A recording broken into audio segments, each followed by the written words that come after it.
Games Workshop's Basement. Hosted by John Kirk. I command you, as King of the Britons, to stand aside.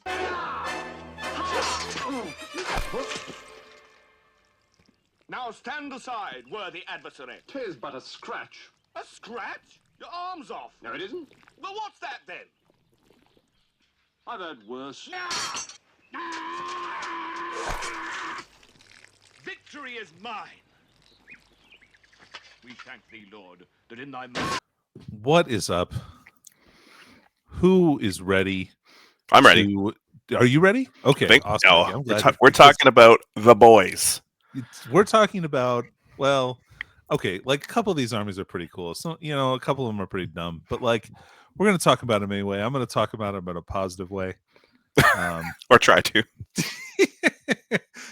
not in any kind of negative way because they're bad at the game or anything, just because, they're an army for weaklings and cowards. But look, we're just going to push ahead.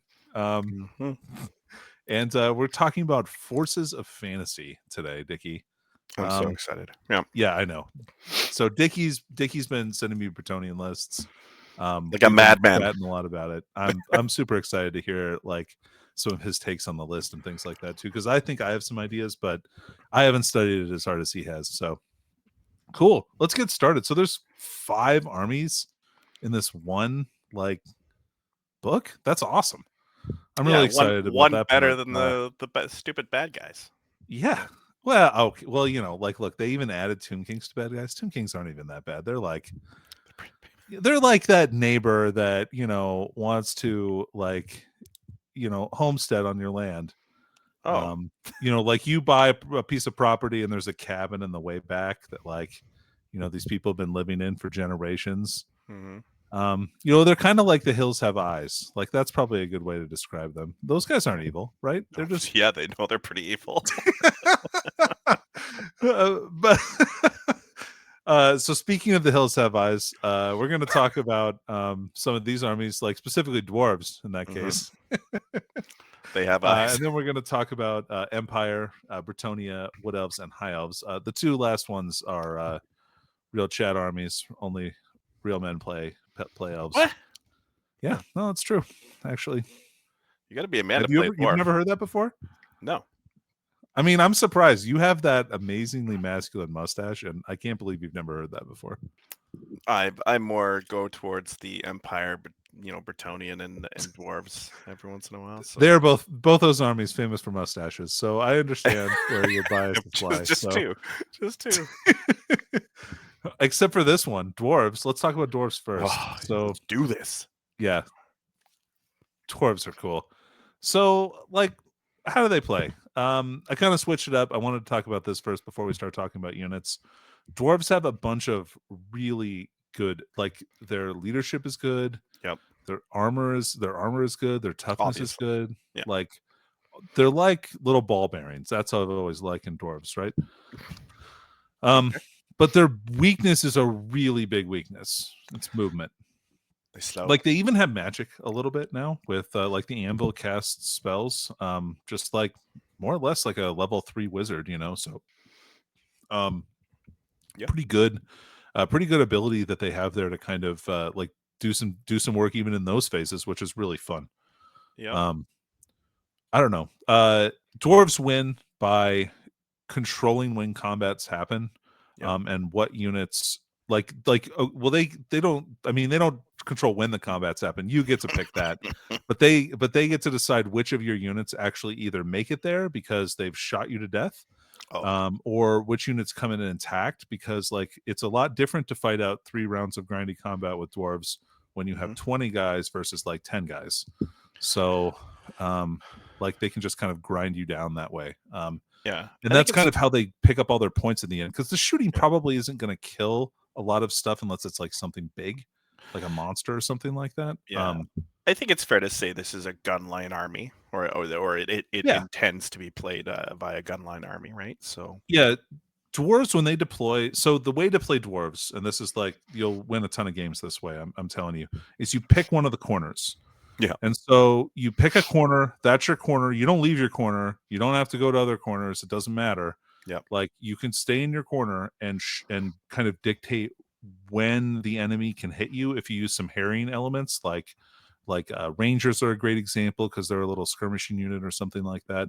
And then you hide in your corner and put 2 or 3 blocks out in front of your army and you shoot whatever comes at you and try not to give up any points. Yep. And then by the time they get to you, they should be so hurt that they can't hurt your units and you can beat them up even with your slow infantry.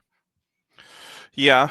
They have gyrocopters. I know the internet is a Twitter with gyrocopters these days. Don't be that person is probably my first thing to say. And also, it looks kind of fun. So I'm sure it's... Yeah. The list that I made does have some gyrocopters in it. So, okay, good. But I'm I'm a big proponent of like a rule of 3, rule of 6 type scenario where you have like up to 6 duplicates for core per each unit. That way you don't end up with like 20 individual gyrocopters and stuff like that. If people want to bring 50 thunderers, that's whatever. That's good, but it's not that good. Yeah.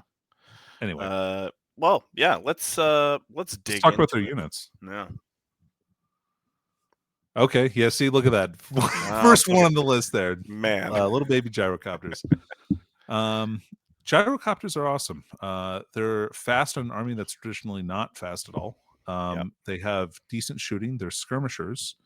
They have a bunch of rules that help them to do what they need to do, which is march block the enemy, kind of destroy some small elements, or get in the way potentially if they need to. They're also a pretty decent little countercharge unit, because they have impact hits, like a chariot. Nice. So like they actually can like clear out like little warhound units and stuff like that if they charge those. So like they can even fight other chaff pretty well, which is pretty amazing. They can be war machine hunters in that way too, because they could go run over the crew.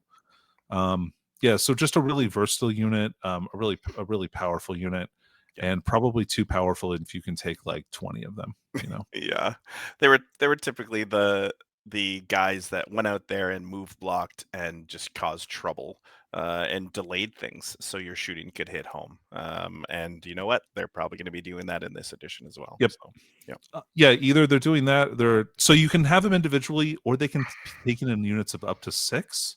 Oof. So Jesus. like that's actually a decent amount of firepower in one unit. Yeah. So I really like that. I elected for a little bit more reasonable units for my list, but it was definitely a starting point for me for sure. Yeah. Anyway, hammers are an amazing melee unit. One of the best ones in the game. Yep. They have multi-attacks when they get charged. They get +1 attack and +1 initiative. So they get 2 attacks each, and their hammers aren't always strikes last. They're That's like huge. Yeah. So they're strength +2. And they're initiative 3 base, so they go to initiative 4 in that round. And they have weapon skill 5, strength 6. These are -2, and the hammers have armor bane 2. Yeah. So like if you roll a 6 to wound on them, they're AP -4. That's no 3+ armor save for knights. That's the big sad. Yeah, so, they have the same rule that they used to have. I believe that they can take challenges, all of them. So I didn't even buy a champion for my unit, Dickie. What's the point? Because, well, I don't need one. I don't think I need one that much. Makes sense. So, so they're awesome. Yeah. Their defense, they don't have full plate, so they only have heavy armor. So it is probably a good idea to buy them shields, just so they can get a little bit more of a save from shooting. So you're not losing them to like, a rank or 2 based on, arbitrary missile fire. Yeah. So, and then the last choice, I just said war machines because dwarf war machines are notoriously awesome. They can be buffed by their engineers, which get to pick a war machine to either reroll 1s to hit or reroll one of the artillery dice. Yep. Also, the war machines that can take runes can take the Rune of Forging, which lets you once per game reroll an artillery dice too. So It's really for good. like 15 points, you can make your cannon. And you're probably only going to roll one misfire per game statistically. If you roll more than that, whatever. But it's definitely worth 15 points to try and not do that. Yeah. I've actually had a lot of questions in comments and asking us, how do cannons work this edition? Oh, yeah, sure. We can talk about that. Yeah. Cannons work pretty simply. Basically, you just nominate a point on the table within line of sight of the cannon. Yep. And so you draw a straight line between that point and the cannon, and you roll an artillery dice and move the dot, basically the line that you put that far forward, and then you bounce it by rolling the artillery dice again, and that's the danger zone, the bounce. Yeah. So if you roll a misfire on the part where you're getting the extra range to where you're placing the initial cannonball, that's when it actually might misfire. If you misfire on the bounce, then it just sticks in the dirt on that point, which is fine if you're shooting at a monster or something and you can land it on their base. Yep. But yeah. 100%. So there you go. There's your Cannon 101 with Danny. Yep. It's pretty good. They always say 10 from the back of the unit that you want to hit if you want to do the most damage, like 10 inches from the back. What a good name for a podcast. I tell you. I think it depends. Yeah. Anyway. Dwarves don't have magic items like traditional armies do. They don't. They're a non-traditional magic item army, and that means that they have custom runes, just like they used to. So you can kind of build your magic items from scratch, doing whatever Choose you your want. own adventure magic items. Yeah, that's exactly what it is. Choose your own adventure magic items, and you can come up with some pretty wicked combos. And they have master runes, which are kind of like one per item. You can have one master rune. Yep. One of those is like toughness 10. Toughness 10. Toughness 10. I read that and I had to like shake my head a second and go, a toughness 10 dwarf lord. You can make him 6 wounds too. Oh man. Yeah. He can be a little beast. He can be. So really customizable. And I normally talk about magic, but I'm going to talk about the Anvil of Doom. The Anvil of Doom has 3 different powers that it gets to use, and you get to use all of them every turn. So they're all power level 3, which just means you get to add 3 to their casting results. Yeah, they're bound spells. Yeah. Yeah, these are bound spells basically. So it can't miscast, or anything like that, which is great. And also the Anvil of Doom counts as a level 3 wizard for dispelling, which is the only way to get that. All dwarves across the whole army have magic resistance 1 at least. So like automatically your enemy is -1 to be casting stuff on them, which is great. Mm-hmm. Anyway, the one that I like the most is probably the rune of haste and urgency, which is a casting value of 10. So that means you have to roll a 7 or higher. And you pick a friendly unit within 24 inches. And as long as they're not fleeing, they can move again. Yeah. Really taking that minus that they have or negative in the army and making it actually usable on some, like sending hammers way up. Yeah, moving hammers 12 inches in 1 turn. Yeah, is a lot of is really far for that unit. Yep. So, but yeah, it's a great choice as well. I highly would recommend taking the Anvil if you have the points. 235 points on that bad boy. So let's talk about the list that I made. I love it. All right. So we've got a Dwarf Lord full plate, Rune of Fortitude. Rune of Fortitude gives him +1 toughness. That makes him toughness 6. And then he has a great weapon with the Rune of Parrying, which makes him -1 to hit in close combat. So I didn't give him a ward save, but I feel like between being toughness 6 and -1 to hit, it's going to be really annoying to kill him. And I kept him pretty cheap. Mm-hmm. So Runesmith has 2 runes of spell breaking, which just lets me, instead of just trying to dispel a spell, I can just say, no, it's not happening this turn. Yeah, this is the only way to just outright stop magic in the game without rolling a dice, correct? No, the High Elves have a magic item that does it too. Of course they do. But it's 40 points compared to 25. Okay. So, anyway, he's got full plate and a shield. He gives his unit armor bane 2 and flaming attacks, which is important. Very important. He's going to join these long beards here. They've got shields, full command, and the Rune of Battle, which gives them +1 combat resolution. So Longbeards are already they have Grommill weapons, which means that they get AP1 on their close combat attacks. Yep. And they get to reroll ones on their armor saves. So they're a 4-up armor save, rerolling ones, and they have Armor Bane 2. So if they roll 6s to wound, they're -3 to armor, which is kind of cool. I don't know. They're like secretly maybe a little hitty, but more defensive. Mm. And I've got 3x5 Quarrelers, which are just some crossbowmen to try. They're kind of chaff and they can kind of pick off stuff. 10 Rangers with shields, and these guys have crossbows already, so they've got crossbows and shields, and there's scouts and skirmishers.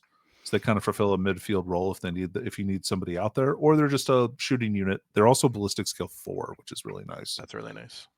2x3 gyrocopters with brimstone guns. So the brimstone guns are 18 inches, multiple shots, D3 +1, and they're strength 5 -2. So a really great unit for picking up knights. Also, like they're good against monstrous infantry, stuff like that. Or cavalry. So a really nice little armor busting unit that also is going to be annoying in a War Machine Hunter and like can affect other chaff. They do a ton of different stuff. 20 hammers with the banner. I just gave them a banner. I didn't care about the musician either. And they have shields and their hammers and heavy armor, and they have the Rune of Confusion. So this is whenever units charge them, it counts as a disordered charge. So you don't get your initiative bonus. Yeah. So they're always initiative 4 when you charge them, and I hope your initiative is better than 4 naturally, because that's all you're getting. So I'm gonna get thumping. Yeah. Yeah. That's awesome. Then one cannon with the Rune of Forging, and then that lets me reroll that artillery dice, and 2 organ guns, which are pretty cool now. They roll 2 artillery dice. If you roll 1 misfire, it just gives you an extra -1 to hit on the other shots that you get. But otherwise, it just shoots that many shots. So nice. I didn't put a BSB in here. I think that might be a mistake, but I don't know that I need him in this list. And he's kind of a lot of points. He's probably about 100 points to put that in there. So I'd have to drop a War Machine or something else. So I think it was hard for me to kind of fit him in here. But this list kind of plays all over the table, but also is going to kind of castle up in a corner and shoot you when you get close to it. Yeah, and like the standard 2 big fighting blocks of dwarves, right? So that's it looks very 8th edition, to be honest. The list from so yeah. Yeah, well, that might be my bias. So we'll have to see. I've got the cannon for dealing with big stuff. And the organ guns and the other guns that I have can shoot knights, which are really kind of the units I'm worried about. Otherwise, I'm going to have a lot of turns to shoot you with crossbows for other infantry and organ guns too, as you cross the table. Yeah, that's what are organ guns AP2 or AP1? I think they're AP1 with Armor Bane 2. Okay. Knights don't like getting shot by AP1 or AP2 these days. No. So no, knights just don't like getting shot, right? I mean, I really like the introduction of the scout units, the Rangers there, just to kind of add some downfield pressure. Yeah, also this can protect me if my opponent's army has a lot of Vanguard units, because I can just put this unit in the way of them, and then they can't move past them. So it helps me to kind of keep maybe them from getting to me too fast where I can't deal with them. What do you? Here's a silly question. With I guess it's a lower charge ranges these days, right? In Old World. Do you think that helps the dwarves a bit more, or gives them on a little more equal footing? I mean, it just makes them like the slowest of something that's already very slow to me. I don't know. I hear what you're saying. Yeah, like maybe if you're kind of in that infantry range, like where charges can happen, but I never really found that dwarves had a problem when they were fighting other infantry. It's more that they're worried about getting charged by stuff that like substantively like has a higher movement value than them. Yeah, you know what I mean? Like stuff with Swift Stride, or like even Dragon Ogres are movement 7 and they still charge normal, but they're going to charge like twice as far as dwarves do. Yeah. So yeah, definitely dwarves are getting hit. So I think when you're building a list, you got to prepare for getting punched in the face first, and how you can kind of win that exchange afterwards. Yeah, and definitely the Rune of Confusion is a big deal. there as It's well. so good. Yeah. And this is kind of like what this like. So the Longbeards are meant to be a holding unit, and the Hammerers are a hammer unit. So Literally. I mean, literally, like they're the unit that'll mess people up in combat. The Longbeards are like kind of offensive, but mostly they're defensive because weapon skill 5 alongside of the 4+ armor save rerolling ones is actually I don't know if they have grandma armor. They may not reroll ones. But still, like they're as tough basically as Chaos Warriors. Yeah. In combat. So yeah, I don't know. Surprised I no like iron. them. I'm surprised no iron breakers in there, but maybe So the Longbeards got some special sauce. So the reason I don't have iron breakers is because I would probably take iron breakers over Longbeards, but those gyrocopter units are a lot of points. Yeah. I think that they're about 200 points apiece. So that's like 400 points. So that's easy. That would easily be like a unit of iron breakers and that. So if you took less gyrocopters, you could easily fit probably another combat brick in here. I just wanted to try that because I think that they help you kind of rule the table and kill war machine hunters and stuff like that really, really well. Yeah. Awesome, dude. Well, I can't wait to see it on the table. Yeah, I'll have to get my wife to paint hers up. Nice. Yeah. The Empire of Man. The Empire. Yep. What an army. Like it is the like combined arms army. It's the army that you think of when you think, all right, how are you going to win? Well, I'm going to do a little bit of everything and hopefully my opponent like has a phase that I can exploit and then I'll kind of like really try and win on that phase. Okay. So they're the masters of this. They have relatively cheap units. And they have good armor saves, honestly. Like they have core Empire Knights, which you can take, and those are 3+ armor save knights.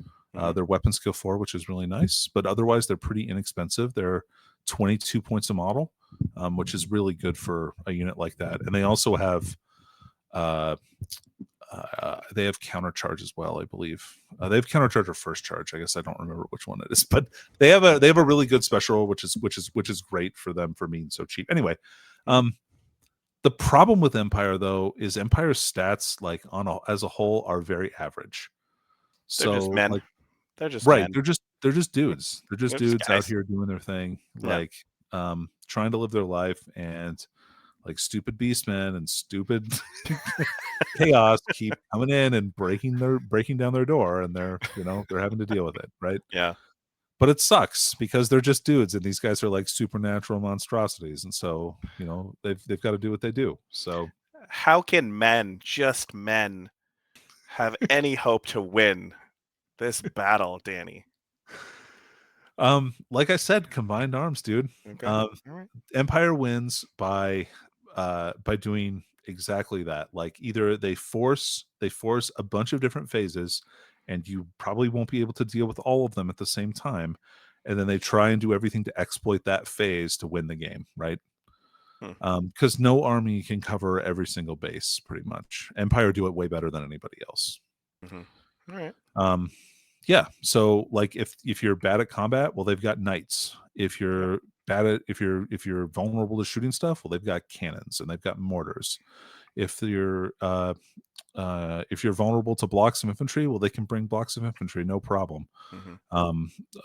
If you're I mean, like they have everything. So it's amazing. All right. Hopefully we see some great swords. That was a kit that I really never really saw in 8th edition. I did not put great swords on anybody. Okay, all right. So let's talk about what their best units are. Oh, okay. Demigriffs. Yeah, I picked one. So I like Demigriff Knights a lot. They're very good. Why are they good? What makes them just they're the full plate and barding. Full plate barding. Monstrous cavalry. So toughness 4, 3 wounds, 2 up armor, which is 2 up armor. Yeah, very good. And you can also have characters mounted on Demigriffs now. So like you can take a captain on one, which is pretty neat. That's sexy.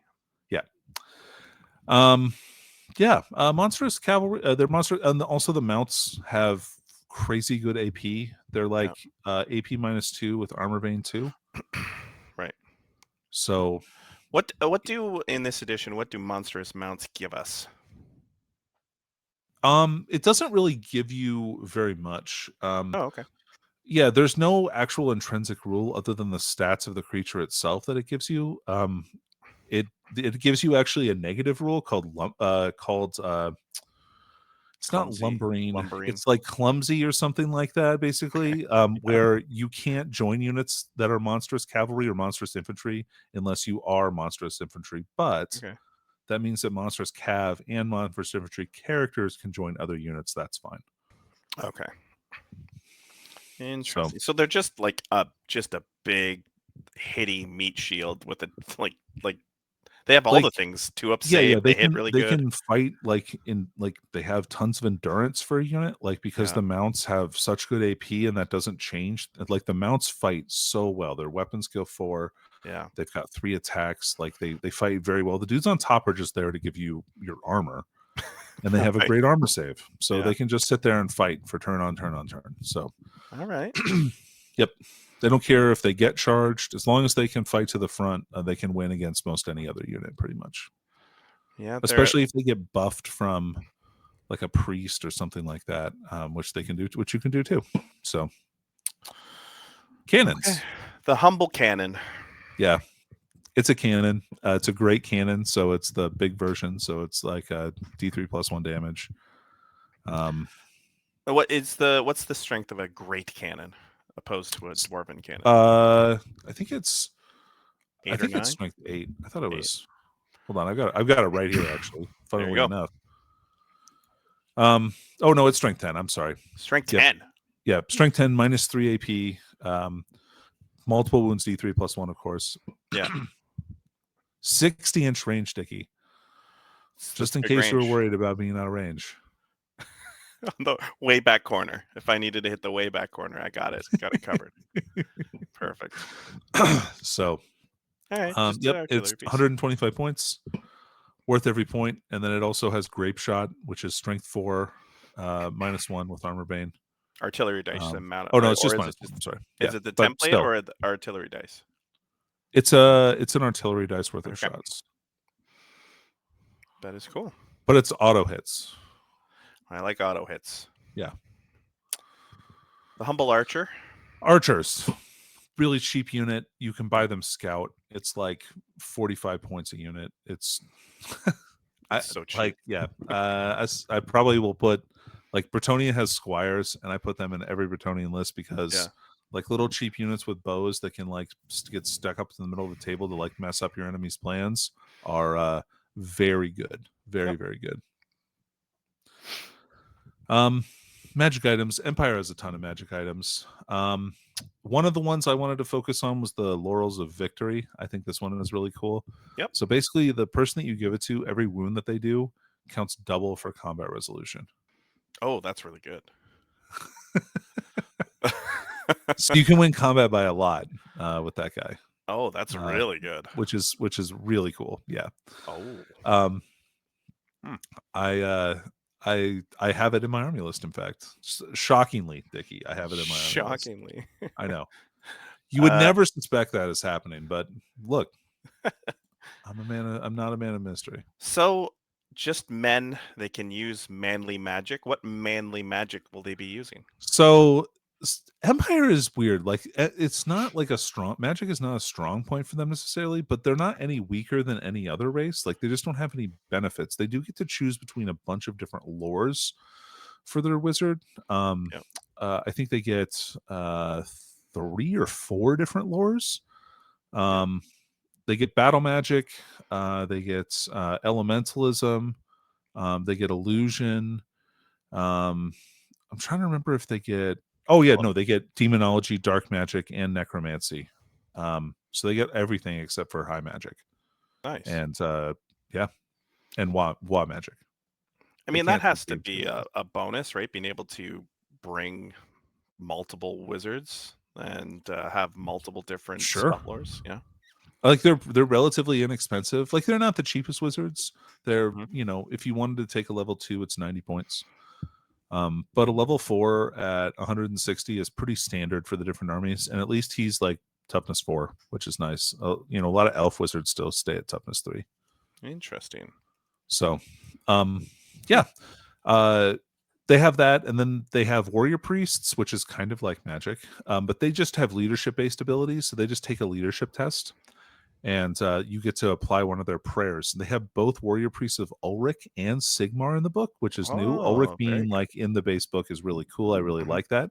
I hope that they get like a Middenheim army list. That would be really, really That'd be cool. super cool. Yeah. But yeah, they get each one of them has a leadership test they can take, and they have 3 different effects. So I took a warrior priest of Ulrich, so we could talk about that real quick. Yeah. He can do one where I get to pick anyone with someone within his command range, and they get to get a plus D3 modifier to their charge results. So they get to charge plus D3 inches, which is really nice. That's really nice. Or any enemy model that directs their attacks against this model in combat has to reroll 6s to hit. Oh, So they get Mark of Nurgle, which is So- rad. Or so this one. annoying. Until the start of your next turn sub phase, this model, its mount, and any unit is joined gains multiple wounds too. Oh, they hurt. They hurt good. Yeah, pretty cool. So that's part of my list here. So I'll talk about that unit a little bit. So I have the High Priest of Ulrich joined along with my Grandmaster to a 10-man Inner Circle Knights unit. They have great weapons, full plate, full command, and so there will only be a 3+ armor save. What is but great? they- What does Inner Circle give you these days? Inner Circle basically means that they count as not core.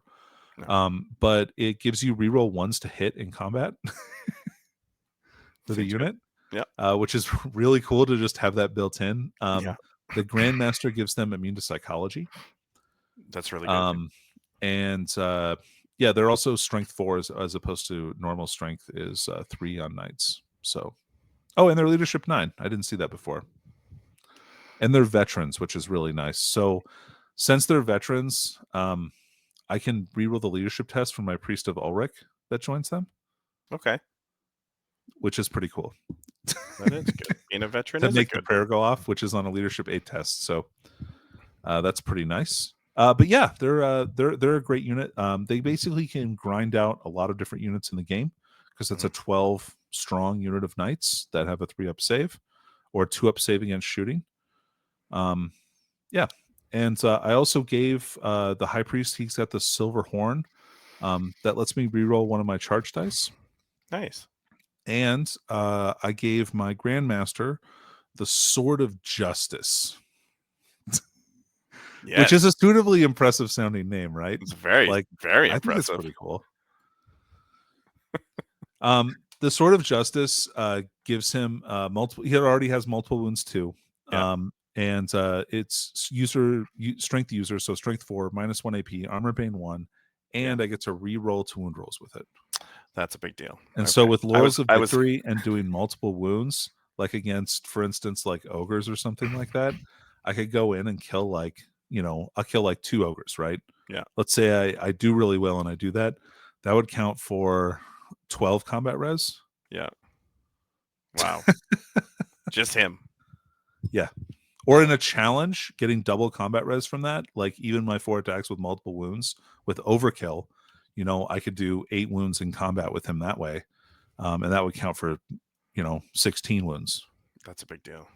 Yeah. Anyway. All right. That's pretty cool. I've got another captain on a Demogryph with my battle standard. He's got full plate, shield, lance, just normal equipment. A level 2 wizard. I wasn't sure what I wanted to give him. I think I'd probably give him battle magic or elementalism, just because I wasn't sure like what kind of role he'd be in. I just wanted to have a level 2 to help me dispel spells. I've been having a lot of trouble picking what lore to pick with my wizard and my army list that we're gonna see. And I can understand like it's tough. Battle magic's really just kind of all comers. It feels like magic. It is, and but there's some really cool options. Yeah, you can do a lot of different stuff with it, which is really nice. All right. So as far as units go, 2x5 Empire Knights with lances and musicians. They can kind of act as a fast cavalry roll if I need them to, or if I need them to like block and run away or do something like that, and then the musicians help them rally. Mhm. 2x5 archers with scout, just to get in the way of stuff. Mhm. 10 handguns, 10 crossbows, and 10 halberds. The halberds are there just as a way for me to throw an extra little unit in the way of stuff, and they were pretty cheap. They're only 60 points for that unit, and I couldn't buy another unit of missile troops, so I decided to do that instead. All right. There's your big bad inner Yep. circle. Then I got a bunch of knights. I've got a cannon. I've got a mortar in case I want to kill a unit that has, a big unit. And then I've got 4 demigryphs to back up my captain. So there'll be 5 wide, which is pretty wide. That's about as wide as I would want a unit to be in this edition, I think. Yeah, because being monstrous cav, they only need to have 3 to be considered a rank, right? Yeah, Yeah. but I don't really like for them. You just Like want all of them. paying to for that attack. rank is Yeah. like 180 points, and Yeah. I can't stomach that. What's the rampaging banner do? That lets them reroll charges. Seems pretty important. Yep. So you can see like both the demigryphs and the inner circle knights are geared up to be very fast. Yep. So they're very likely to make their charge.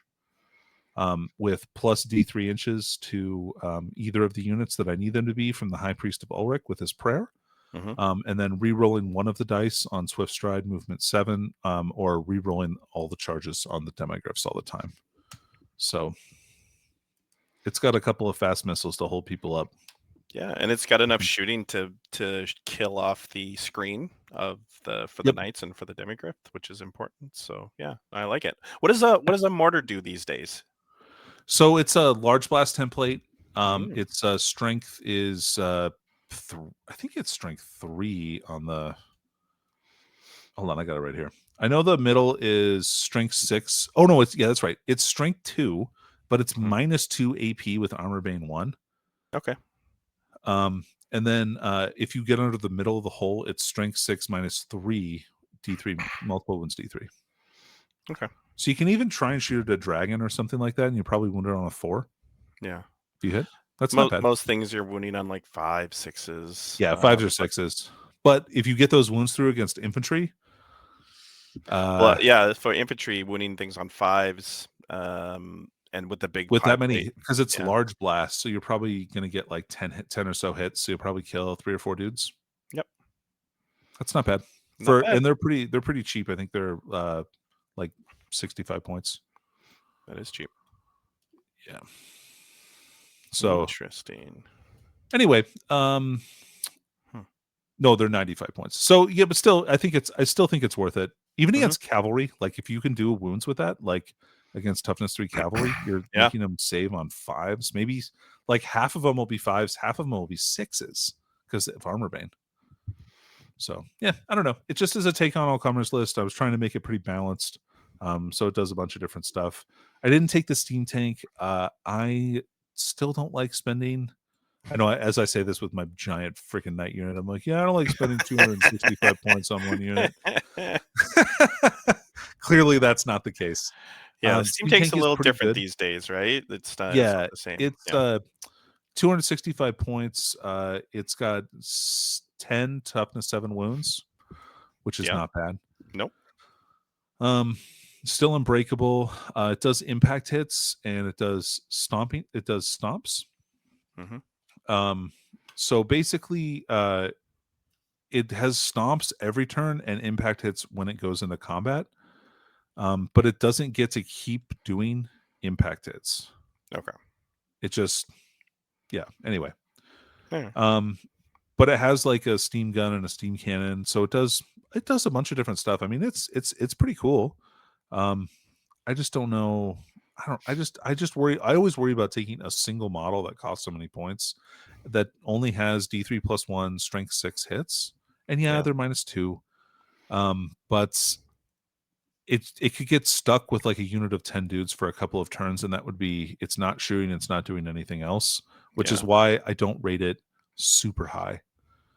You don't have to roll for it blowing up as much anymore. It's just when you move it is when you would ever have to take like steam power tests. So, all right. Well, anyway. It's a cool list. It definitely looks like an elite list. So a little bit. It's a little bit elite, yeah.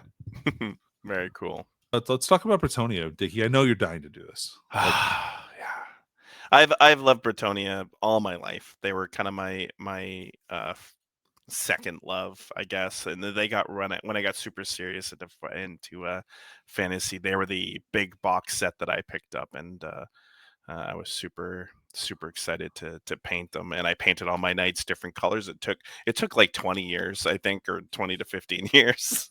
So So they're all ready right now, right? no, they're not. But I'll get a new army. I'm excited. So strength. So definitely movement. With having so much cavalry, Yeah, they're right. fast. They're fast, and And they not have just with like the actual movement, but their unique rule to charging. Yep. The war horses get to reroll ones on charge and pursuit rolls.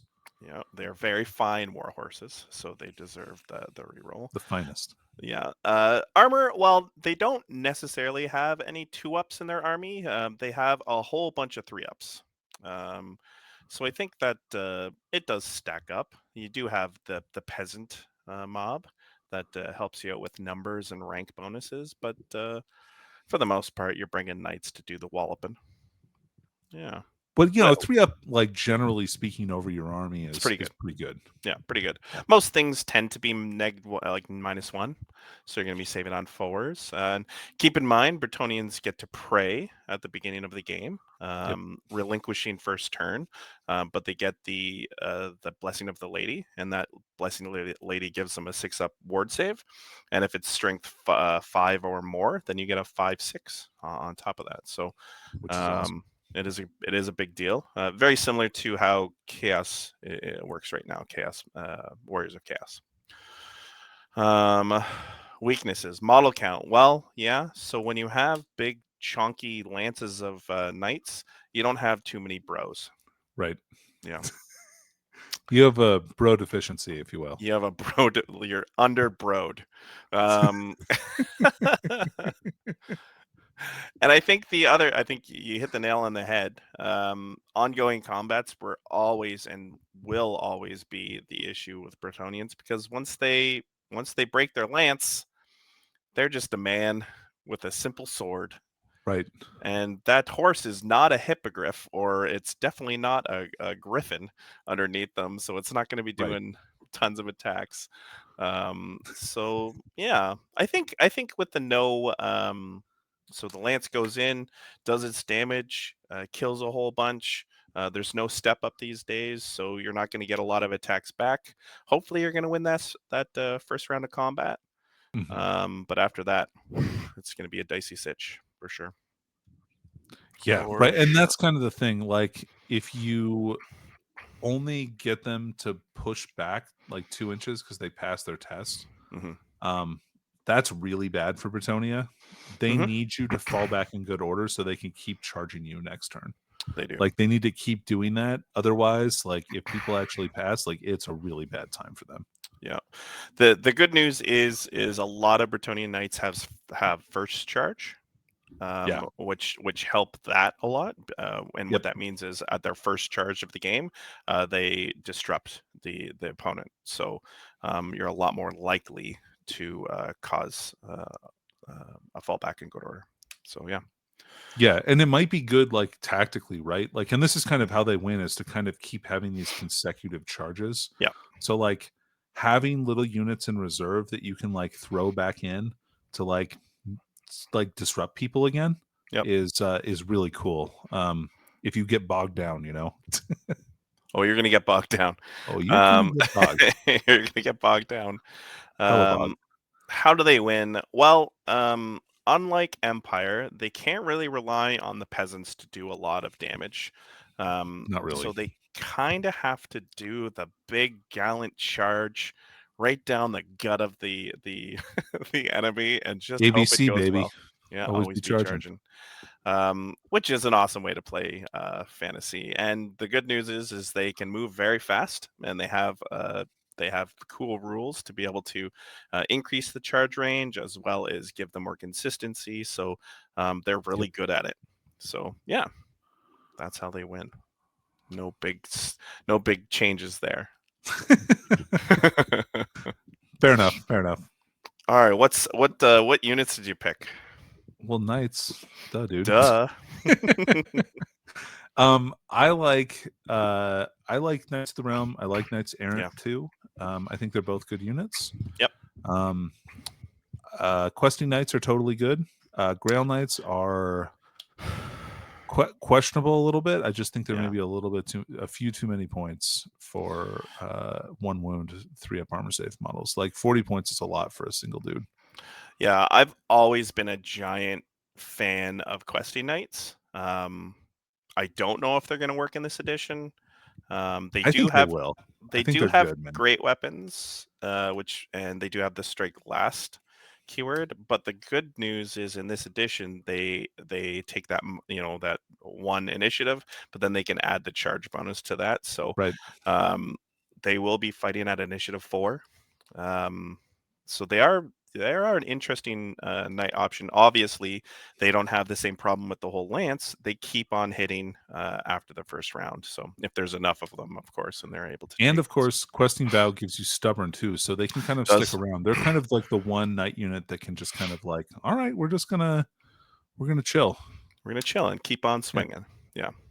It's the lack of attacks that it worries me. But I definitely want to see them in action and maybe see if there's any magic options that can make them a little more scary in combat. Squires. The humble yeoman. Hold on, we got to talk about Peg Knights. Oh, sorry. Yeah, we forgot. All right, so Dickie. Yeah, talk to me. I just want to kind of describe a unit to you, and you tell me if this sounds good. I don't know. Yeah, hit me. All right, so what if a unit was Monstrous Cavalry? That sounds good, right? Yeah, I mean, everyone likes Monstrous Cavalry. Yeah, everybody likes that, right? Yep. Well, all right. So what if the Monstrous Cavalry could fly? That's better than walking. Yeah. All right. What if it was fly 10, the maximum possible distance that you could be? That's quite a movement range. Yes. What if this unit could also be skirmishers, Dickie? Wow. That means that they can charge in any direction. And as long as they actually could make it to where they're charging, they get to fight. Okay. It sounds like a pretty good unit. Yeah. All right. Well, that's Pegasus Knights. So awesome. There's still 2 wounds, which is kind of like, I would say, the biggest disadvantage of them. But at 55 points a model, they also have counter charge. They have first charge and furious charge. So all the knights get +1 attack on the turn they charge. They disrupt you when they charge for the first time. And if you charge them, they get to charge you back, which they can do from any direction because it doesn't matter if it's from the front because they're skirmishers. They're a pretty good unit. And I think you're probably going to be seeing a lot of them in most Brettonian armies. I don't know if you go whole hog on them. I think 3s seem to be the magic number when I'm thinking about it, but we'll have to see. I think you want 2 units, but because they can do a bunch of different stuff, which is like they can fight a bunch of different units because they're like you don't get any benefits from the Pegasus. Like they don't get stomped, they don't get like impact hits, that kind of stuff. But they do have 2 strength 5 or strength 6 attacks because the knights are strength 4 as well. Yep. Which is better than a normal knight. Yep. Strength 4, so they're strength 6 on the charge. With like 3 of them puts out 7 attacks. That's great. Yep. Like for just killing chaff and that kind of stuff. Plus, then you get another 6 Pegasus attacks at strength 4. So I really like these guys. And 3 up armor, 5 up ward against stuff that's dangerous. Yeah, pretty nice. I think with the with this edition, there's not as many options for redirectors. There are some really good ones, but these are probably too expensive to be considered a redirector, but definitely have the ability to reach out and touch something for sure. Yeah, and look, everything can be a redirector if you get desperate enough, Dickie. So, baby. Never say never, because I always find that I am willing to sacrifice almost anything if it'll get me an advantageous place in the game. So, they don't mean that much to me in the grand scheme of things. Oh, that's just they never do. It's just sad. The Okay, last so unit I put on here is Squires. Humble Like I Yeoman. said, Yep. I wasn't sure if I put that on there. Yeah, Mounted Yeoman would be in a very similar category to this. Yep. Squires are great. They're very cheap. They can buy Scout. They have Vanguard naturally. So if you just wanted to pay 35 points for 5 guys with Vanguard, you could do that instead. That's also very good. What is Vanguard So, this edition, Danny? that's a free move before the game starts. It's pretty good. Yeah. And they have longbows, which are better than most other bows. So They do have longbows, actually. yeah. I've been having That's kind of a fun. neat thing about Peasant Bowman. Peasant Bowman being 5 points a model with longbows is actually kind of cool if you had a lot of them. Yeah. And them being able to be skirmishers and just kind of like sticking them, like with it, if you're not going to buy the stakes and stuff anyway, right? And having all 20 of them be able to shoot all the time is really good. Yep. Yeah, you can make them flaming attacks as well. Yeah. Which is pretty awesome for you Tomb King fans. Yeah, if you think you're gonna kill, I mean, they'd be really good at killing chariots, probably. I would say. I think so too. Yep, I think the yeomen, whether squires on the ground with bows or on horseback as redirectors, as fast cavalry, those guys have great rules. They're also skirmishers. They're also very fast. They have Vanguard. You can pay for fire and feign, so you can stand and shoot and then flee. And they don't have Vanguard, but they have freaking reserve move, which is like one of the best rules in the whole game. So they get to move at the end of the shooting phase again if they didn't. Yeah, exactly. So cool. So they can kind of get a Vanguard just by shooting. No, they're super. I think they're super versatile. You're probably going to see 2 units of mounted yeomen in almost every list, I think, and definitely archers for sure. Yep. I have a magic item. Do you have a magic item that you want to talk about? No, go ahead. Yeah, tell me about your magic item. Oh man, there's so many good magic items. You know what? I think I'm going to go humble because I want to talk about 2 magic. I'm greedy. I want to talk about 2 magic items. I want to talk about one here and then one on my list. All right. Let's talk about the Heartwood Lance. Okay. Heartwood Lance has been around forever. It's been in 6th edition, been in 8th edition. I'm pretty sure it's been in 7th edition because it was just 600 rules. It's been in there a lot. But it's just +3 strength, plus I think it's -3 magic attacks. Yep. That's all it is. No big deal. But it's super cheap.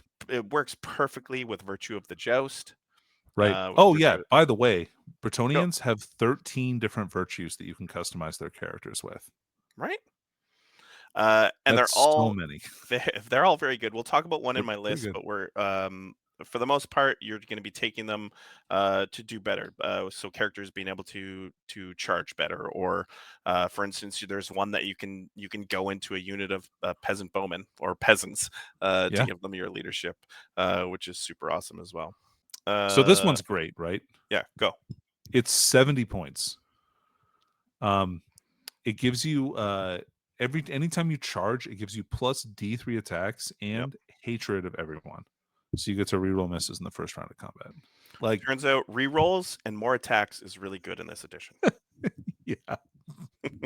So if you have, say, like, Heartwood Lance, right? You turn your normally meek 4-attack Baron into potentially 7 strength 7 -3 attacks. He's just a man. To hit. He's just a man. Just unbelievable. You've never seen power like this before. You've never seen power like this before. But you could combo it up with a bunch. You can combo that up with a bunch of different stuff. Like there's different magic weapons. There's actually Brettonians, I think, have a lot of really great defensive magic items. They have 2 different items between the Arcane Journal and their actual book that give them immunity to multiple wounds, which is really cool on characters on Pegasus, because they can just fly around and be like, yeah, okay. Yeah, cool. Yeah, shoot me. Okay. Well, I'm only going to take 1 wound from your cannonball, and then I'm going to charge your cannon and mess it up. All right, Danny, I wanted to talk about a magic spell called the Lady's Gift. Hell yeah. What do you think a lady should give people, Danny? Well, I feel like she's about reconciliation, healing, Really making things better for the common people, maybe regenerating some of their atrophied limbs. I'm glad you read the notes, Danny. Yeah. So, Lady's Gift, if you cast on a 7+, gives a unit of your choosing a 6+ regeneration save. Okay, that's and cool. as we know, you get to take the regeneration after the armor save. So After ward saves. That's right. Just a double up. Just a double Yeah, up. double buffs. up. Yeah. Make another wound gate, buddy. And if you if you roll a 10+, it's a 5+ regeneration. Heck yeah. That's another double up there. You like that? Do you double awesome. your double? So what is this? A quadruple stack? Let's do this. It makes your unit 4 times as tough. I think that's the math. Well, you know what? 4 times tough knights or 4 times tough peasants is a good deal. Even though I don't think the peasants are going to hurt too much. They're trying, man. They're trying their best. I like the Lady's Wrath. I think that's my favorite one. You would.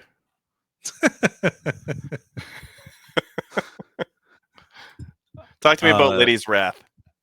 Yeah, Lady's Wrath is an enchantment that remains in play, and the caster, their mount, and any unit that they've joined get +1 to their strength characteristics. Yep. And improve the armor piercing characteristic of their weapons by 1. That's a heck of a spell. It's a good sell indeed. Sell indeed. Casting value 9 means you need, like, on a level 2 is only going to get it off like a little bit more than half the time, and then it might get dispelled. But a level 4 is casting this significantly more often. All right, let's go to list. All right, yeah, let's talk about it. I hope you like my list. I hope it's not trash. It's sort of trashy. Oh, and this is your list. Is this my list? Yeah, this is your list. Oh, it's my list. Of course it's not trash. It's so good. All right, Danny. I really wanted to have fun. This is an Exiles army. So you need the secondary book that went on pre-order. But there's a good reason to take this book. First of all, it has special characters in it, like the Green Knight. Pretty good. Yep. Really cool. It also has 2 separate detachments that you can take. And as you know, Danny, the detachments are kind of cool to play with, right? You used one in your Tomb King's army. Yeah, for sure. I really like the different benefits and things like that. And they kind of make the army play in a whole new way. Yeah, so Brettonian has 2. They have this one, the Exiles, and they also have the Errantry War list for a lot of Knights Errant, if you like that one. Both super fluffy, super cool. So what this is trying to do is have a Border Prince army. So there's certain restrictions, like, for instance, you can't take Grail Knights. Well, Danny, you didn't like them, so guess what? I think this is the list for you, or this is the attachment for you. They're too if they're too fancy. They're too fancy for me. I want something more down to earth, like a bunch of guys with shotguns. Yes. You have that, Dickie? Is that in the army list? I have so many shotguns, Danny. In fact, I had to hold myself back from taking more. I changed my mind about which army is the Hills Have Eyes. It's this Brettonian army. This is definitely it. Okay, so let's talk about my Baron. So we already talked about Knightly Temper, but his axe, which definitely isn't the heads. It's not the heads. No, that was my mistake. That was a transcription error. Yeah, that was clearly your error.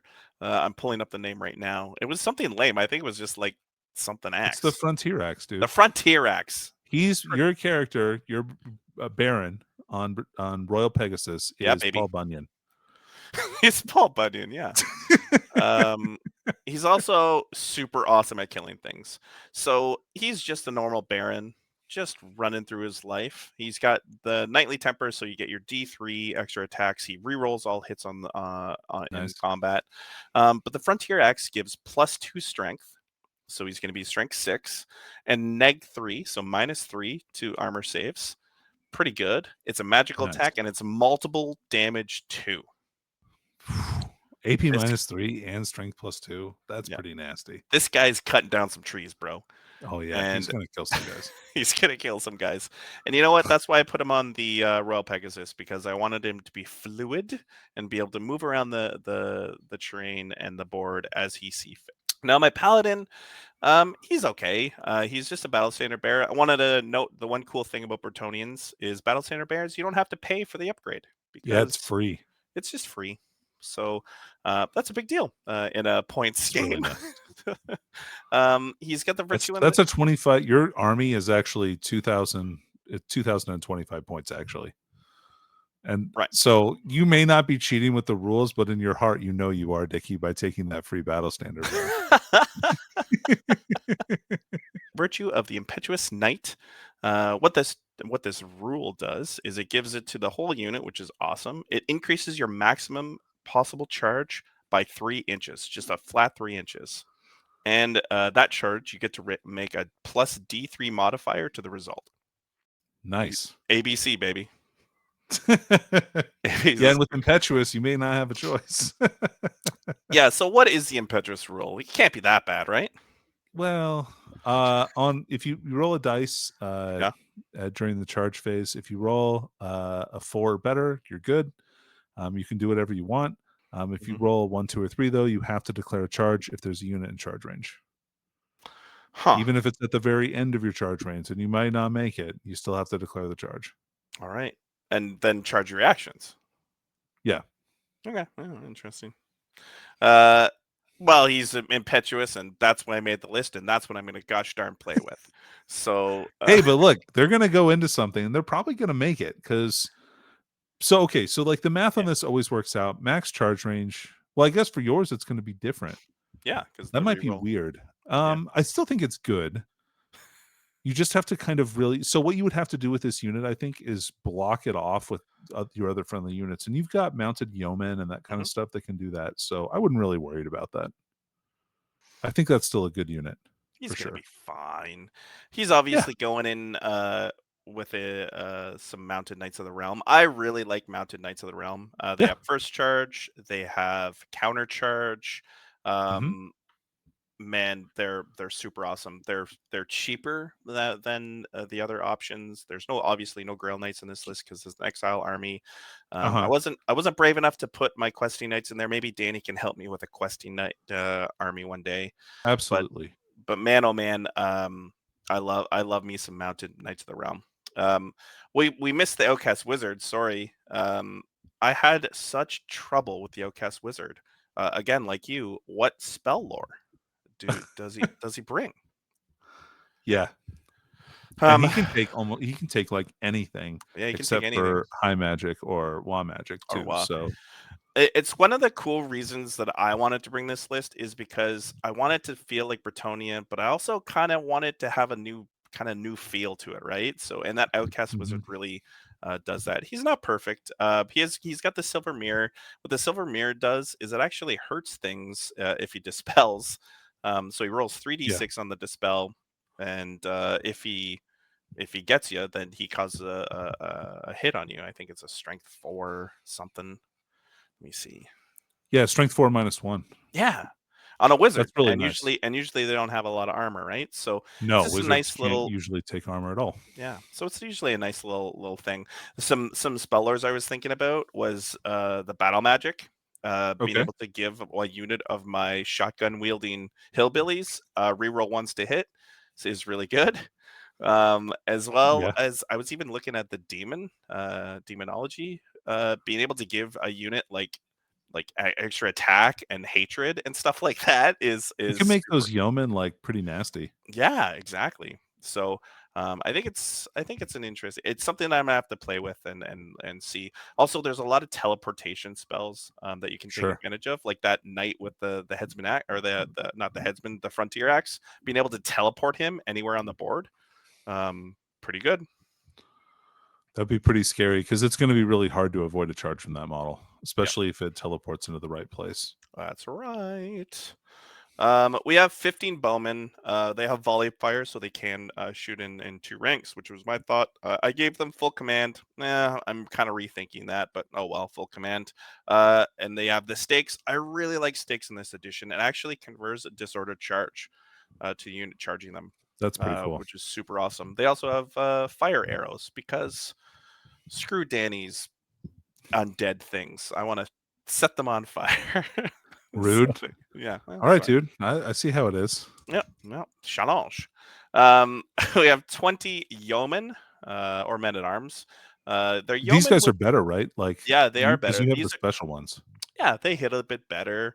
They're not as armored, but they have some cool benefits as well. So there's 20 guys. There's one of the priest guys in there that makes them stubborn, which is Oh yeah, super yeah, awesome. sure. I'm sure he's not getting killed right away in combat. And then we have 5 mounted yeomen. I kept it relatively cheap with them, but they do have the fire and flee, which I think is a really good rule. Oh, that's cool. Yeah. And then we have 2 units of Pegasus Knights, full command. You got to bring them. I just think they're really important to the list. A trebuchet. Yep. And did someone say Brettonian cannon? Because I'm bringing one. Cool. It's not as great as the Great Cannon. It's probably on par with a Dwarven Cannon, to be honest. So it's strength 8, neg 2, D3 plus 1 damage though. So It's got just all D3 damage. It's just 3. Okay, sure. Screw it. Oh, maybe I don't know. Maybe it has different stats. Who knows? I'm wrong. I'm wrong. It is D3 plus 1 damage and AP minus 3. That's cool. So it's like in between the Dwarf Cannon and the Empire Cannon. Yeah, it's a really awesome. I thought it was really cool to add a cannon. In fact, I have a lot of options for models that I'm looking at. So yeah, and now the whole purpose of this list that I probably should have made them 20s, but heck, I'm gonna play with them. The brigands with blunderbusses. Oh, those guys are cool. They're so cool. So what do they do? I see that they've got scout and they've got blunderbusses. What's a blunderbuss do? So each model, and I've verified this with the rules designers, each model has to roll D3 shots, or before the shooting phase, and that's how many shots they get to shoot with. The other the other cool thing is they don't take a minus for multi-shot, and I don't believe they take a minus for shooting at long range. Or stand and shoot. Or standing and shooting, because that's what they're doing the next turn right after they're within in front of your army. I just thought they were so cool. The reason I put a champion in there is because he has a better ballistic skill by 1. So I'm gonna put a whole bunch of guys with just shotguns in front of your army and shoot the living bejeebus out of something. That's pretty cool. They're strength 3, so they're not strength 4. But I think they are neg 1. They are minus 1 AP, yeah. And they have volley fire too. They have volley fire. So if you were ranked up, half the guys in the second rank would be able to shoot. So I think it's a cool little play. I don't know if it'll be good. I think it's gonna throw a lot of DACA. So 10 D3 shots. The reason I was thinking about battle magic with these guys is being able to reroll 1s to hit. Sure, with like cursive arrow attraction. Yeah, nice. That's pretty cool. That's a spell that you can cast on someone. Yeah, so I think that's really interesting. I don't know. I really like these guys. So I'm hoping they work. And if they work really well, I may bring them up to 20s. So cool. So wow. Yeah. Okay. Yeah, man. Yeah, they seem really great. So these guys are cool, right? I Yep. do think that. However, I'm way more excited if these are the same blunderbuss rules that Chaos Dwarves are going to get. Then like I'm real stoked about that. Because that sounds like a core choice for them. And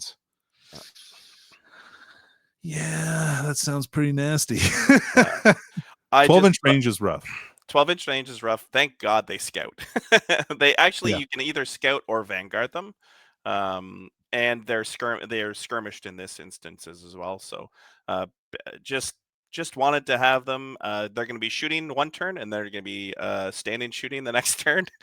Nice. And let's see how much damage we can do, and then we're gonna have a whole bunch of knights behind that to kind of clean it up. So yeah, maybe it works, maybe it doesn't. Maybe Danny needs to save me with my list writing.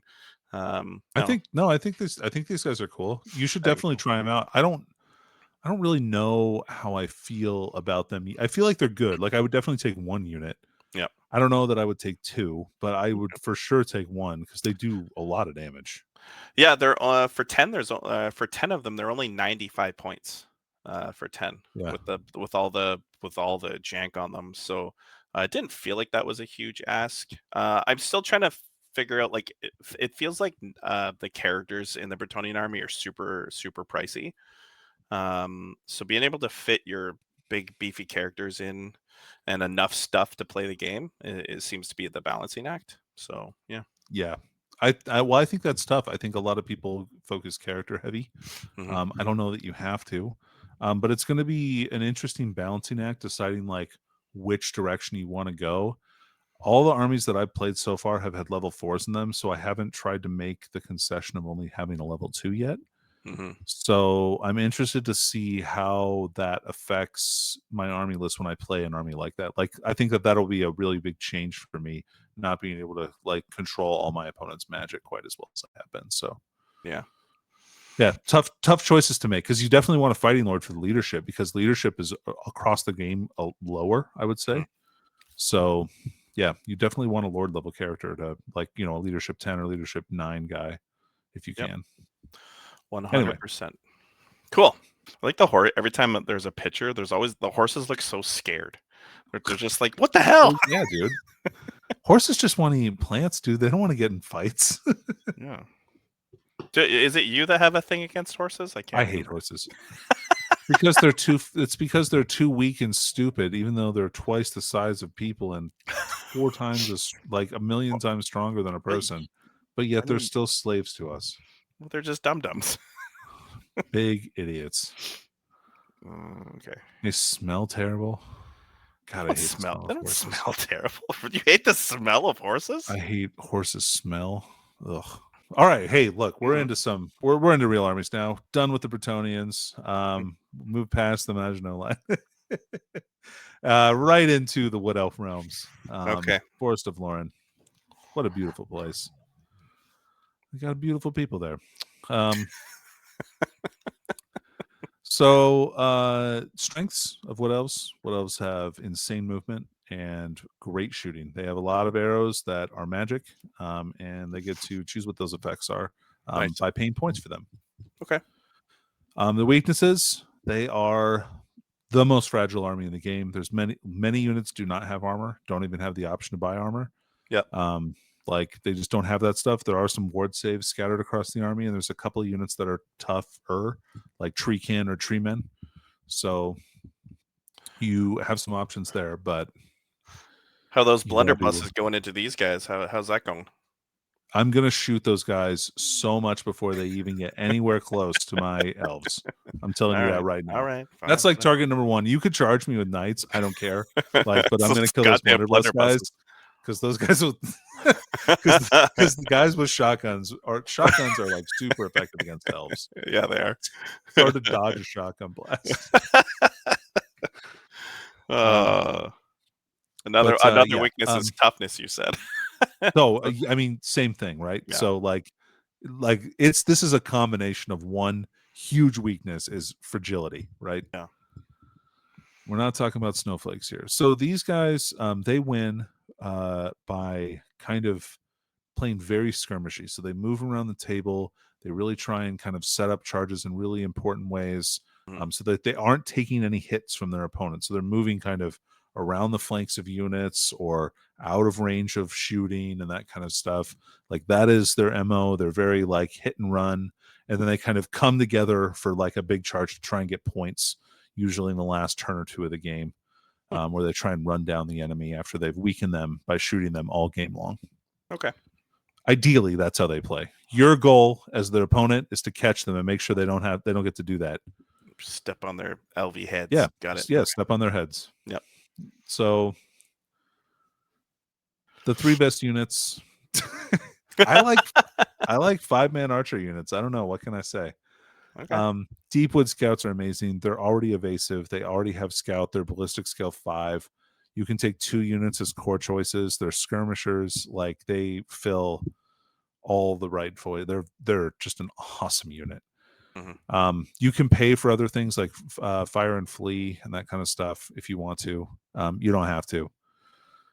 They're just great, just with their basic rules and whatever magic arrows you decide to give them. So there's 5 different magic arrows, and they all affect the longbow. The Wood Elf longbow is better than a normal longbow because it has 2 inches extra of range. I know that doesn't seem like a big deal, but when you suffer a -1 penalty for moving into range, and if you're just out of range shooting somebody, like it's significant to get like the first strike, right? Yeah. It also increases their short range by an inch, which is pretty effective. Anyway, the magic arrows they get, you got -2 to your armor save from arcane bodkins. It gives all their arrows AP Whoa. -2. Yeah. Jeez Louise. Hagbane tips are poisoned on their shots. Okay. Moonfire arrows are flaming and magic attacks. Okay. Swift shiver shards are multiple shots 2 on their bows. Mm-hmm. And then you have true flight arrows, which ignore cover, and also are quick to fire, which means that they don't suffer a -1 penalty for stand and shoot. Okay. So you can equip these to any shooting unit: Glade Riders, Deepwood Scouts, Way Watchers. They work now with the Bow of Lauren, so you can double up your shots with that. So you could potentially give your guy Swift Silver Shards and shoot 8 shots with your Bow of Lauren. I think I'd have to double check that. Anyway, what's your choice of arrow here? You have a lot of arrows that you can choose from. So what's your choice of arrow? What are we bringing? What's actually in our quiver? I have made it depends on the unit, right? Mm-hmm. So I want to have enough arcane bodkins that I can deal with any knights. Yeah. Because knights would traditionally be a really tough counter for Wood Elves, I think, because even though I have a lot of arrows, like if you have good armor saves, I'm not going to do enough damage to you before you get to me. But with arcane bodkins, now I'm AP -2, AP -3 on 6s. Like I'm just doing a ton of work against heavily armored units. Yeah, for sure. After I make sure I have enough of those for my main damage dealing units, then I'm going to switch over to probably Hagbane tips or Swift Shiver Shards. So that's poison attacks or multiple shots too. So depending on how you want to put those units in, yeah. Anyway, I think that's probably what I would run. Smart. Okay. Glade Riders, another amazing unit. They're Wood Elf fast cavalry. They have up to 2 units in your list can buy or 1 unit per 1,000 points can buy reserve move for 1 point a model. And so movement 9 cavalry with longbows and magic arrows that cannot move, shoot you, and then move at the end of the movement phase so they don't take an extra -1 to hit is really good. Yeah. Or just being able to move like within range to shoot somebody and then out of line of sight or past their flank or whatever else. And then in addition to that, they're just elves with cavalry spears. So they actually can like tear up light units pretty well. And they're skirmishers, so they can do this stuff in any direction. Very interesting. They seem really annoying to get to grips with. So anyway, cool unit. The last unit I wanted to talk about was War Dancers. War Dancers are like the quintessential. They're the lightly armored elf unit that like has a bunch of different dances they can do to like hit hard. They can be AP -2. They can get +1 attack. They already have Furious Charge. They have 2 hand weapons. They're like weapon skill 6 with always strikes first. So they are going to get to swing on you, and they're skirmishers, so they're just going to get to line up like as many guys as they possibly can to fight you with a bunch of attacks. Probably if you're knights, they're AP -2. If you're not, then they're going to be just normal, like double hand weapons. So like probably 3 attacks a model if you charge them with +1 attack. Yep. So they're cool. They have a ward save. They're just a really nice, like, attacking unit. They fight really well. They're pretty points efficient. I think they're 16 points a model, which is pretty reasonable for what they do. All right. Magic items. I'm going to say Bow of Lauren is the one I want to talk about. And this one is a magic longbow that lets you shoot with your number of attacks as shots. So like my Glade my Glade Lord, he will shoot 4 times if you give him this bow at strength 4. With arcane bodkins at -2 AP or -3 if I roll a 6 to wound. Hitting on 2s because he's weapon skill 1,000,000. Pretty good. As far as spells go, they have got a couple signature spells. I really like Tree Singing. That's probably my favorite one. Okay. It lets you just put a forest within like 18 inches of the caster, and it can be a big forest if you roll like a 5-inch template, or it can be, or normally it's a 3-inch template. But that's a really big deal because there's a bunch of elf rules that interact with being around forests. Like the whole army has moved through cover, so they ignore all the movement penalties for going through woods or charging through woods, whereas your opponent does not. So you want to kind of, they can also still place an extra wood on the table as long as it's outside of your opponent's deployment zone. If enemies are in woods, then they become disrupted, so they don't get rank bonus. Yeah, that's a big deal. Yeah. So you want to fight them in the woods, and wood elves are totally capable of doing that because they can put extra woods down. That's weird. Wood elves want to fight in the woods. Yeah, I know. You would never think. You would never think. You would. All right, Danny, we talked about these pointy-eared sons of guns. Show me your list. What do we got here? All right. Dickie, this list really kind of emphasizes high mobility. Everything in here is very fast. Several of the units fly. Really, the slowest units are the 2 tree men, but they want you to catch them. So I've kind of actually thought of doing a weird movement trick. I think it's maybe kind of stupid, but if you put like 2 monster bases, kind of like, oh, here, I'll move into my camera here, kind of like this, right? Like, and your opponent has to charge them, right? One of them, and wants to align. If they can't fit it so that they can charge that model, they have to charge both, and then the monsters align to them, and they get a disorder charge, which is like no initiative to your charge bonus, which I think is pretty cool. Okay. I think I can kind of manipulate it a little bit like that with these tree men. Anyway, so I put a Glade Lord on a dragon because dragons are cool. Yeah, they are. Yep. Forest Dragon is especially cool. It's strength 7. That is pretty cool. Which is really nice. That puts it up there with the Star Dragon, being one of the strongest dragons in the game. It also has a multiple damage bite attack, which is, I think, a little different, which is nice. And then it has 5 other strength 7 -2 attacks and D6 stomps. That's pretty good. It fights pretty good. He also shoots really good. So he's got the Bow of Lauren. So like we talked about, 4 shots, strength 4, -2, -3 sometimes. He also has Relarian's Mantle, which gives him a 4+ ward save if he's within 6 inches of a forest. Okay. Which I can do with my level 4 Tree Man Ancient, because he can swap to Tree Singing. So I gave him Annoyance of Netlings, which gives him -1 to hit when he's in a challenge. Okay. Which is pretty annoying because he's already like weapon skill 5, so a lot of stuff is hitting him on 4s or 5s. Then I have a Glade Captain, who's my Battle Standard Bearer on an Elven Steed, with Arcane Bodkin's Cavalry Spear and the Resplendence of Luminescence, which gives his unit magic attacks, which I think is pretty cool in a lot of scenarios because a lot of people lose bonuses if they get hit by magic attacks. So if I can make a unit give all my bows magic attacks and Arcane Bodkins, I think that it can do even more damage than it normally could. Because there's a lot of rules that say, I get a 6-up ward save against non-magic attacks. Well, you don't get it against these guys.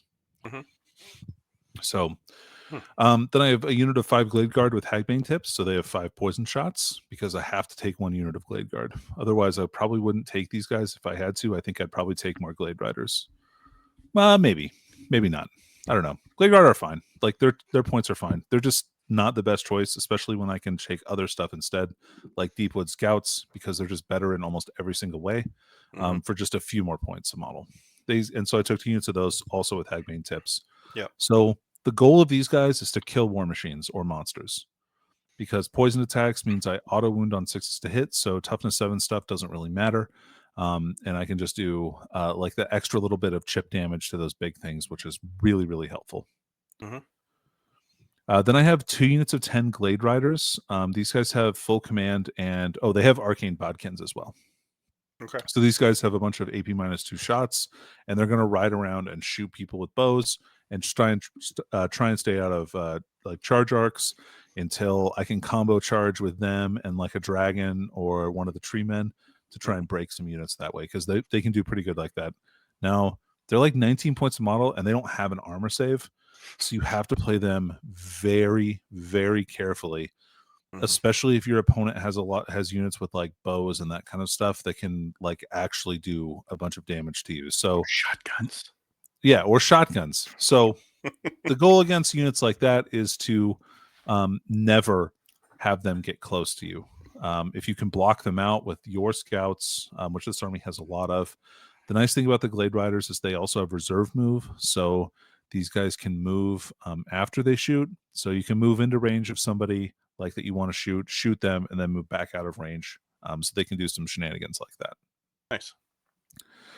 Then I have 2 Great Eagles. These guys are charge redirectors, war machine hunters. They're 60 points. They fly, movement 10.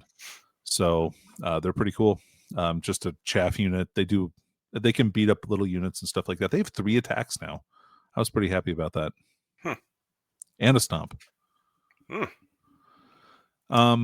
then I have a tree man with the befuddlement of mischiefs, because tree mans can take woodland spites. Yeah. And that lets him pick a unit that he's in melee with and give them -1 weapon skill and -1 initiative. Oh, that's really good.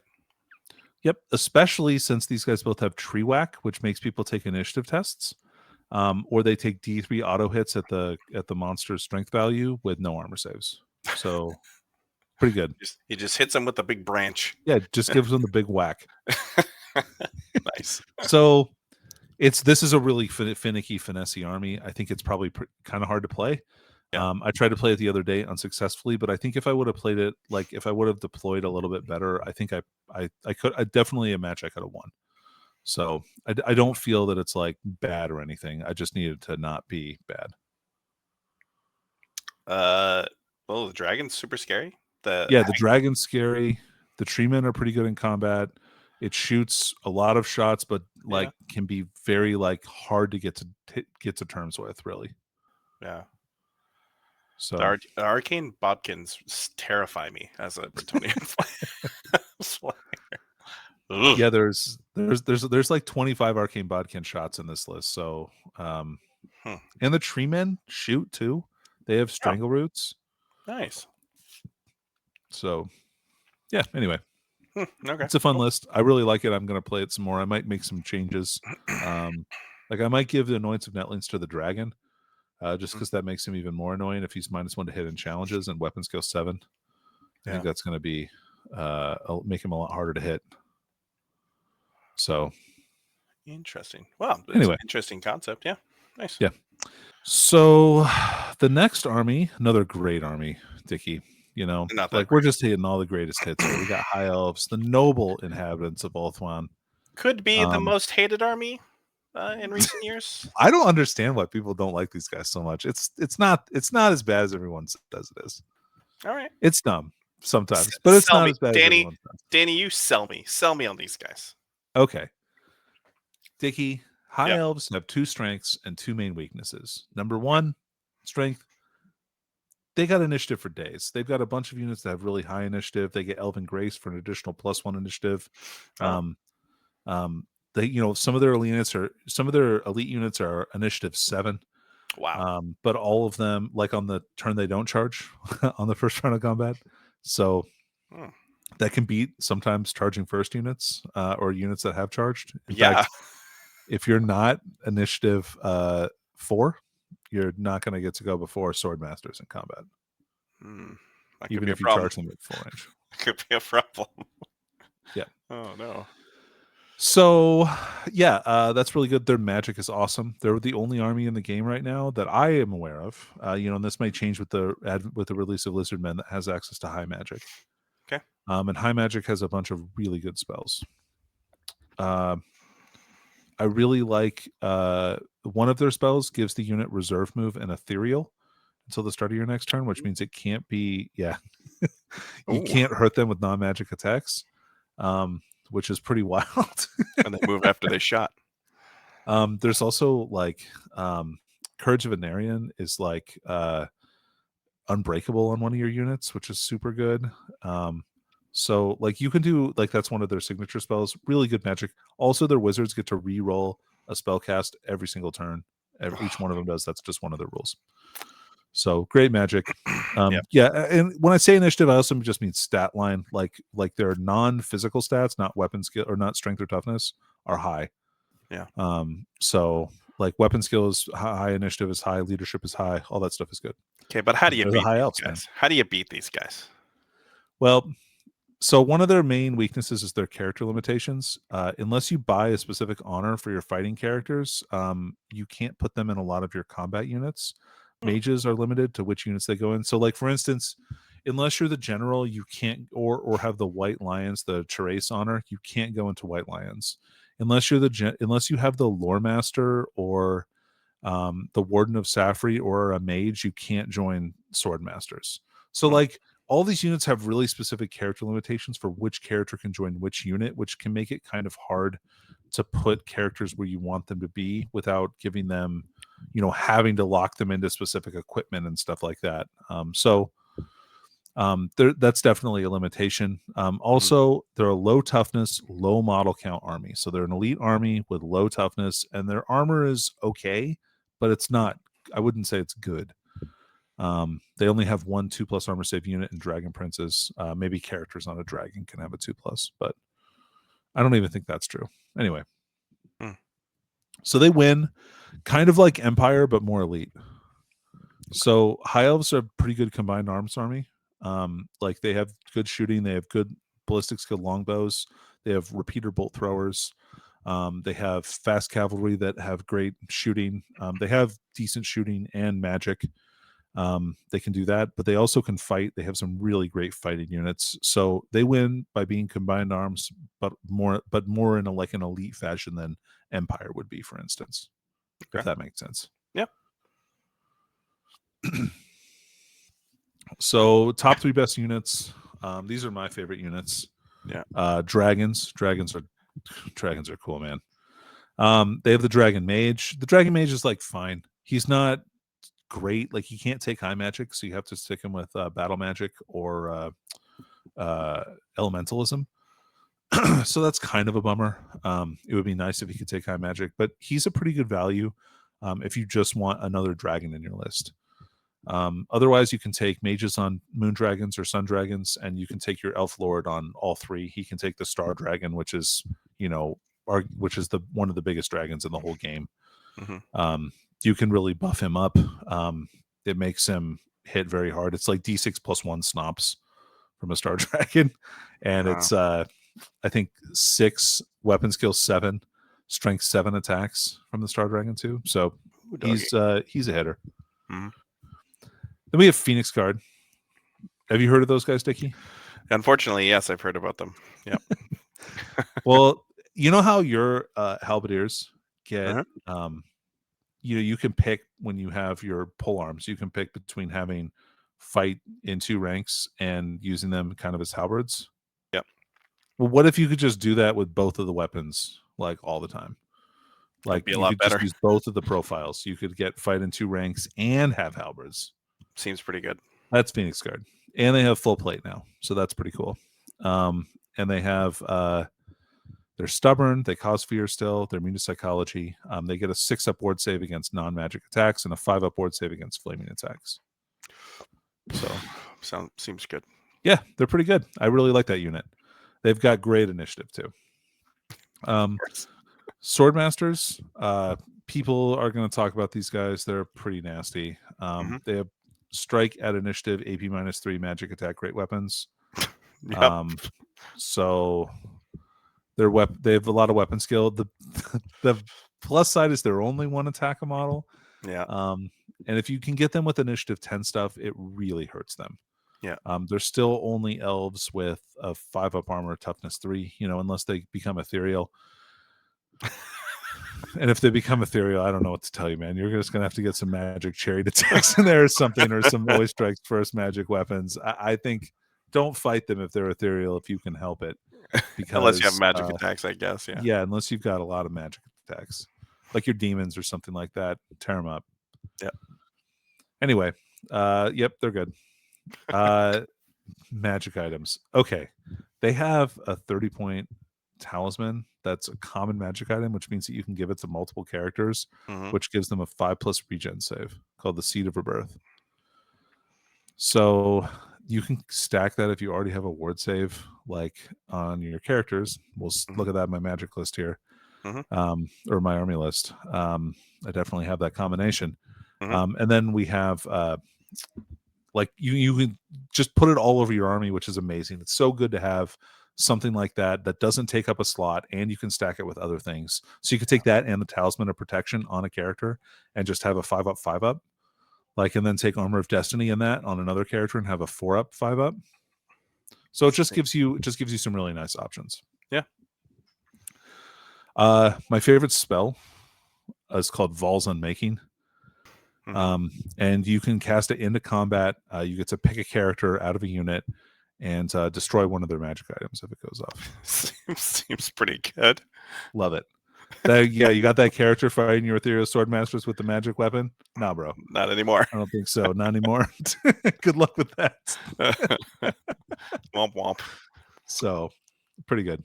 Pretty good. Yep. So let's talk about the list. Yeah, man.